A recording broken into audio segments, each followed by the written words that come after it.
حدیث ہے کہ اگر حجت خدا ضروع زمین سے ہٹ جائے پوری کائنات آپس میں ٹکرا جائے گی، یعنی قیامت آ جائے گی، ختم۔ حجت خدا ہر دور کے اندر، جب نبی تھے تو نبی ہیں، اوصیاء، اور پھر اس کے بعد یہ ائمہ علیہ الصلوۃ والسلام کا۔ اس امام کو سمجھنا اس لیے ضروری ہے، جب تک آپ کو امام کی یہ معرفت نہ ہو کہ یہ ہستی کیا ہے اور اس خدا نے کیوں رکھا ہوا ہے تب۔ لیکن کیونکہ خدا ہی سمجھ میں نہیں آیا آج تک، خدا کیا ہے، لا الہ الا اللہ زبان سے پڑھا اور گھر چلے گئے۔ خدا کہتا ہے کہ تم میرا ذکر کرو، میں تمہارا ذکر کروں گا۔ میرا ذکر تو کرو، میں تمہارا ذکر کروں گا۔ حضرت یوسف علیہ السلام جب زندان میں تھے اور دو لوگوں نے خواب دیکھا اور ان میں سے ان کی تعبیر بتائی، ایک کو کہا کہ تم دار پہ لٹکائے جاؤ گے، ایک کو کہا کہ تم جو ہے وہ جو زمانے میں تمہارا بادشاہ ہے تم اس کے قریب چلے جاؤ گے، اس کی خدمت کرو۔ وہ جو دوسرا جانے لگا تو قرآن میں آیات ہے، حضرت یوسف نے جو ہے وہ اسے کہا کہ جب تم اپنے بادشاہ رب کے بعد جاؤ تو ہمیں یاد کرنا۔ یعنی کیا؟ یعنی ان سے آگے کہنا کہ بھائی ایک شخص ایسا اندر ہے۔ روایات کہتی ہیں کہ اللہ سبحانہ و تعالیٰ کی ذات کو یہ بات پسند نہیں آئی۔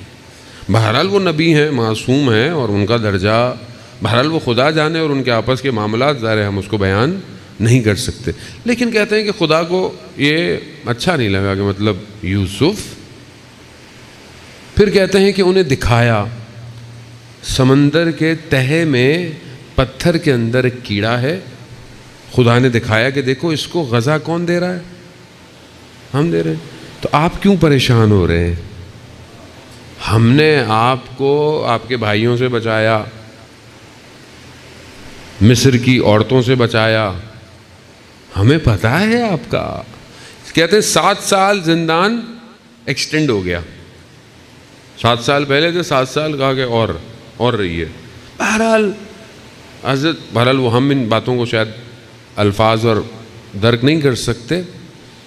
زندان جو جس حضرت یوسف کے لیے تھا وہ زندان پاکیزگی اور عصمت کا زندان تھا کہ جس میں حضرت یوسف کو رکھا گیا۔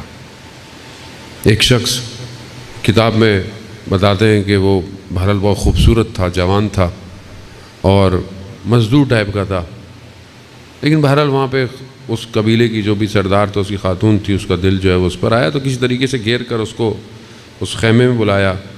جیسی وہ اندر گئیں تو اس نے کہا کہ خدا کے لیے اس جہنم کی آتش سے دور رکھو اپنے آپ کو، اور وہاں سے بھاگا، یعنی بھاگتے بھاگتے بھاگتے اتنا بھاگا کہ کوئی پیچھا نہ کر پائے، اور آخر کار صبح شام بھاگتا رہا، اور پھر جا کر ایک درخت سے اس نے ٹیک لگا کر بیٹھا تو اچانک سے دیکھا کہ ایک ہریالی سی آ گئی ہے، ایک سب سا نور آیا ہے، اور کچھ لوگ آئے ہیں اس کو لے کر جا رہے ہیں۔ دیکھا ایک خوبصورت سا جوان ایک تخت پہ بیٹھا ہے، اور اس نے والے کون ہے یہ؟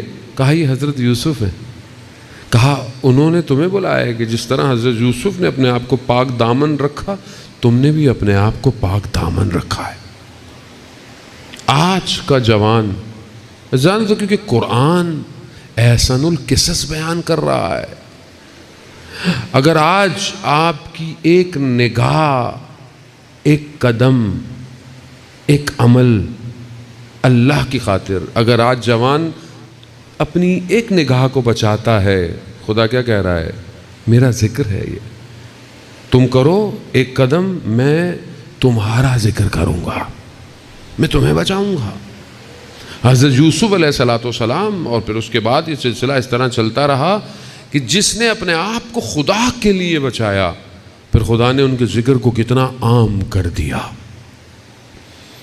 لیکن کیونکہ خدا ہمیں سمجھ میں آئے، ہمیں لگتا ہے کہ اسلام کے جو اصول ہیں وہ زندان ہے، وہ زندان نہیں ہے، وہ قید نہیں ہے، وہ آزادی ہے۔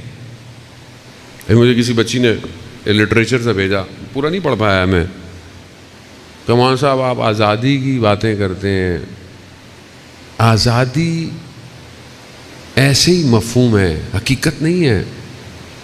کہا کہ کیسی آزادی؟ کہا میں اپنے بدن میں قید ہوں، اگر فزیکل جو لاز ہیں، میڈیکل لاز ہیں، میں ان کو فالو نہیں کروں تو میں مریض ہو جاؤں گی۔ ہوا کہاں آزاد ہے؟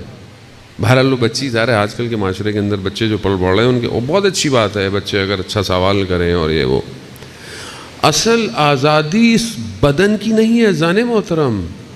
بدن ہو سکتا ہے 7 سال 14 سال قید ہو، نفس آزاد ہونا چاہیے، نفس آزاد ہو۔ کوئی آپ کے بدن کو قید کر لے، کوئی آپ کے چیزوں کو پکڑ لے، مگر کربلا کے واقعے کے بعد جن کو اسیر بنایا گیا وہ اسیر تھے۔ دشمن سمجھا کہ میں ان کو زندان میں لے کے جا رہا ہوں، میں ان کو، مگر وہ قید تھے۔ انہوں نے تو پوری دنیا کو آزاد کروایا ہے، قیامت تک کی یزیدیت کے نظام سے انہوں نے آزاد کرایا۔ وہ آزادی اسے کہتے ہیں۔ ہمارے پاس آزادی کی ڈیفینیشن نہیں ہے۔ ہم سمجھتے ہیں کہ آزادی کیا ہے کہ کوئی قید نہ ہو، خاتون جو دل چاہے کرے، آج کی بچی جو دل چاہے کرے، جوان جو چاہے کرے۔ اسی آزادی کے شوق میں تو یہ ویسٹ جاتا ہے کہ وہاں کچھ بھی کر لو، سڑکوں پہ کچھ بھی کر لو۔ مولانا صاحب، اب میں ظاہر دنیا میں مجلس پڑھنے جاتے ہیں، لوگوں کے ذہن میں کچھ اور ہے۔ ویسٹ جو جاتا ہے اسے پتہ چلتا ہے سنہری زندان ہے، سنہرا ہے لیکن زندان ہے، اڑ نہیں سکتے، پھنسے ہوئے ہو۔ لگتا ہے کہ آزادی ہے مگر کیا آزادی ہے؟ انسان تنزلی کی طرف ہے، انسان تباہی کی طرف ہے۔ غیرت نہیں ہے معاشرے میں، حریت نہیں ہے معاشرے میں، عزت نہیں ہے معاشرے میں، کچھ بھی تو نہیں ہے معاشرے کے اندر۔ ہمیں لگتا ہے کہ بہرحال انسان اگر لخت ہو جائے، لباس سے جو کھول دے، تمہاری آزادی ہے۔